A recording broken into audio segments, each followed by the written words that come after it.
Bismillahirrahmanirrahim. Assalamualaikum warahmatullahi wabarakatuh. Saya Aina Nabila binti Aznan, 22 DTQQ 0206.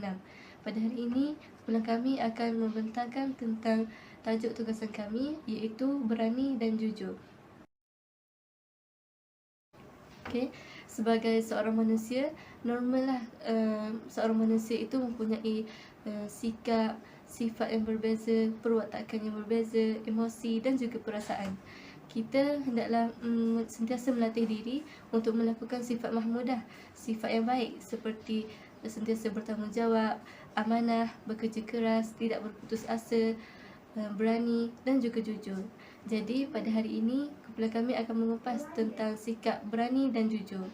Okey, bagi pengenalan bagi berani, menurut Prof Dr Hamka, berani ialah modal kepada diri agar kita dapat mengembalikan maruah diri dan tidak mudah untuk dihina oleh orang lain. Seterusnya, berani juga merupakan perisai diri apabila kita mempunyai pelbagai rintangan dan cabaran hidup. Bagi Heider van Dijk, keberanian ialah bala tentera jiwa.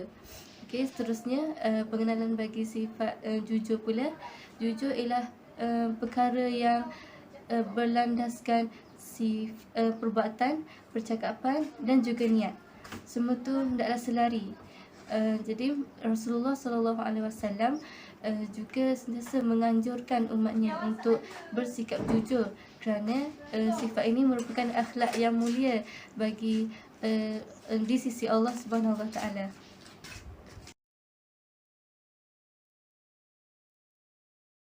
Seterusnya bagi sikap berani. Berani, jika seorang manusia itu berani, bukanlah bermaksud dia berani dalam semua benda. Ada juga perkara yang seorang manusia itu takut. Contohnya takut aibnya tersebar. Itu merupakan perkara yang mulia dan perkara yang normal bagi seorang manusia. Terdapat dalil juga bagi sifat syaja'ah ini, iaitu keberanian. Dalam surah Al-Anfal ayat 30 yang bermaksud, sesungguhnya orang yang mengatakan Rabb kami ialah Allah, kemudian mereka menegakkan pendirian mereka, maka malaikat akan turun kepada mereka dengan mengatakan, janganlah kamu merasa takut dan janganlah kamu merasa sedih, dan bergembiralah kamu dengan syurga yang telah dijanjikan Allah kepadamu. Selain itu, Abdullah bin Umar radhiyallahu anha juga pernah berkata, saya tidak pernah melihat orang yang lebih baik daripada Rasulullah dalam hal suka menolong, dermawan dan ketepatan anak panah mengenai sasaran. Di sini bermaksud keberanian Rasulullah SAW dapat menjadi teladan kepada seluruh umat Islam. Pembahagian berani terbahagi kepada 3. Yang pertama, berani ketika berperang di jalan Allah, ataupun nama lain ialah berjihad di jalan Allah. Dalam surah Al-Anfal ayat 15 hingga 16 yang bermaksud, hai orang-orang yang beriman, apabila kamu bertemu dengan orang-orang yang kafir yang sedang menyerangmu, maka janganlah kamu membelakangi mereka, janganlah kamu mundur. Barang siapa yang membelakangi mereka di waktu itu, kecuali berbelok untuk perang atau hendak menggabungkan diri dengan pasukan yang lain, maka sesungguhnya orang itu kembali dengan bawa kemurkaan dari Allah. Rasulullah seorang pemberani yang sejati. Rasulullah tidak pernah gentar ketika berhadapan dengan musuhnya di medan perang.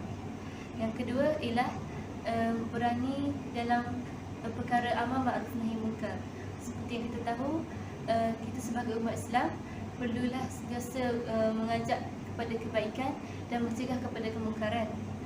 Dan di dalam hadis ada disebut perintah amar ma'ruf nahi munkar, barang siapa yang melihat kemungkaran di antara kalian, hendaklah mereka mencegah dengan tangannya.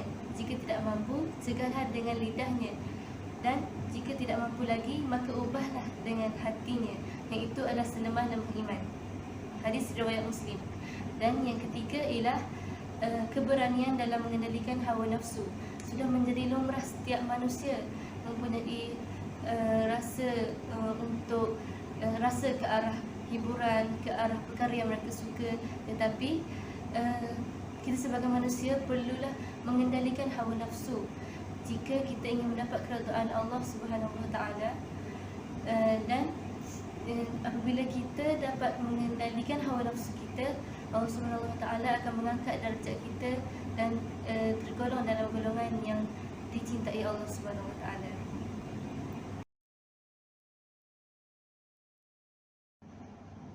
Nama saya Siti Hawa Wahidah binti Muhammad Zainuddin. Saya akan membentangkan slide yang seterusnya, iaitu jujur. Sabda Rasulullah SAW, jujurlah kalian kerana kejujuran akan menghantar kalian kepada kebajikan dan kebajikan akan menghantar kalian ke syurga. Ketika seseorang selalu jujur dan menjaga kejujurannya, Allah akan menetapkannya sebagai seorang yang jujur. Janganlah kalian berbohong, kerana pembohongan akan menghantarkan kalian kepada perbuatan dosa dan perbuatan dosa akan menghantar kalian masuk neraka. Apabila seseorang selalu berbohong dan membiasakan diri dengan berbohong, Allah akan menetapkan seseorang itu sebagai pembohong. Maksud daripada hadis ni adalah Nabi berpesan kepada kita untuk kita sentiasa menjadi seorang yang jujur dalam setiap perkara, supaya kita ni mendapat kepercayaan orang dan orang akan senang bila mahu memberikan sesuatu amanah kepada kita untuk menjaganya. Kemudian, sekiranya kalau kita ni jadi pembohong, orang tidak akan memberi apa-apa kepercayaan kepada kita. Bahkan sekiranya kita meminta tolong daripada mereka dan apa yang kita katakan itu benar, mereka tidak akan percaya lagi kepada kita kerana kita selalu berbohong kepada mereka.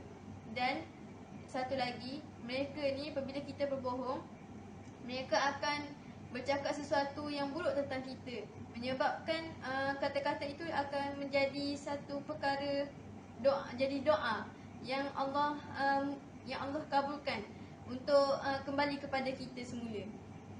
Jadi daripada sabda ni, kita kena nak jadi orang yang jujur. Kemudian kita pergi kepada slide yang seterusnya, iaitu pembahagian sifat jujur. Okey. Daripada pendapat Imam Al-Ghazali mengatakan bahawasanya pembahagian sifat jujur ni ada 5. Yang pertamanya adalah jujur dalam niat. Contohnya, jujur dalam niat ni macam kita meminjam barang seseorang dengan berniat kita ni pinjam barang tu. Kemudian kita jaga barang orang tu dengan baik dan memulangkan barang yang kita guna, yang kita pinjam tadi tu dalam keadaan yang baik kepada tuan dia semula.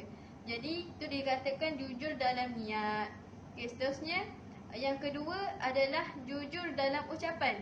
Jujur dalam ucapan ni contohnya bila kita ni menceritakan sesuatu kepada orang lain tentang berita yang benar, sahih, yang memang boleh dipercayai. Jadi orang akan boleh percaya dengan kita, apa yang kita sampaikan itu. Sekiranya kalau kita ni berbohong, jadi orang ni tak akan percaya dekat kita. Macam gitulah. Lepas tu yang seterusnya, yang ketiga adalah jujur dalam kemahuan. Contoh jujur dalam kemahuan ni adalah sekiranya kita hendakkan sesuatu atau mahukan sesuatu perkara. Contohnya macam kita nak beli nasi goreng dekat kedai. Kemudian kita pun order lah dekat pelayan tu nasi goreng yang kita nak apa, tanpa memutarbalikkan apa yang kita nak, supaya orang tu lagi jelas dan lagi faham apa yang kita mahukan tu. Okey, yang keempat adalah jujur dalam perbuatan. Jujur dalam perbuatan ni contohnya dekat dalam satu syarikat. Apabila kita bekerja dalam syarikat ni, nak sekali kalau di bahagian kena jaga bahagian kewangan. Bila jaga dekat bahagian kewangan ni, orang tu dia mestilah jujur dan amanah di dalam pekerjaannya itu, dalam menjaga untung, rugi dan lain-lain yang melibatkan kewangan itu, supaya orang tu boleh dipercayai. Akhir sekali adalah jujur dalam menepati janji.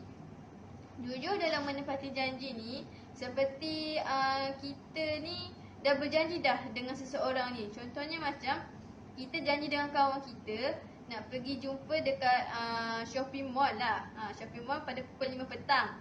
Tapi lepas tu kita pun datanglah awal, tepat-tepat pukul 5 kita ada dah kat shopping mall. Tu namanya kita ni jujur dalam menepati masa, ataupun nak kata kita ni adalah seorang yang menepati masa.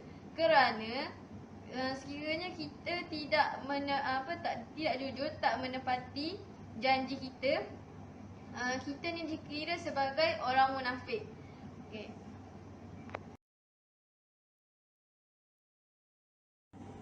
Seterusnya kita pergi kepada kesimpulan. Apa yang saya dapat simpulkan daripada pembentangan kami tadi adalah kita hendaklah mengamalkan sikap mahmudah dalam diri, seperti sikap berani dan juga jujur, agar kita ni dicintai Allah dan Rasulnya. Seterusnya, kita akan mendapat manfaat dan terhindar dari perkara yang keji apabila kita selalu bersikap jujur kepada orang lain. Seterusnya, Allah akan memberikan ganjaran pahala yang besar kepada orang yang jujur. Justru itu, kita harus berusaha sekuat hati agar dapat mengamalkan sifat yang baik seperti berani dan juga jujur secara istiqamah. Sekian sahaja daripada saya.